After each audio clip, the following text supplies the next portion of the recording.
আপনারা এই ভিডিওটি দেখতে পারেন, নিজের বেলা জায়েজ কিন্তু অন্যের বেলা কি হারাম। একটু মনোযোগ সহকারে ভিডিওটি দেখেন। তা এই যে এইদিকে খবরদার আপনি কথা বলবেন না স্টেজে, খবরদার কথা বলবেন না। আমি জানি না আপনি কে, কিন্তু কথা বলতে পাবেন না, যে যেই হন।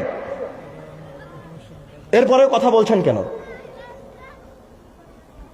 আমি আপনার কাছে মাফ চাচ্ছি, আমি ছোট মানুষ, কিন্তু আপনি অনেক বড় মানুষ, সম্মানিত মানুষ। আপনি যদি কথা বলেন তাহলে আমি আব্দুর রহিম বিন আব্দুর রাজ্জাক কথা বলবো না, নেমে যাবো স্টেজ থেকে। না, তাহলে আপনাকে বাইরে গিয়ে কথা বলতে হবে। আমি কথা বলার সময় কথা বলতে পারবেন না, তাহলে আমি বিদায় নেব।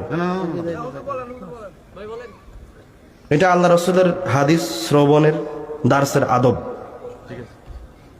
কেবলমাত্র শুধুমাত্র তোমার জন্যেই আমরা ইবাদত করছি, তার মানে তুমি ছাড়া অন্য কাউকে কখনো কোনোদিন মাবুদ হিসেবে অর্থাৎ গোলামি করব এমন রব বলে কাউকে মানি না।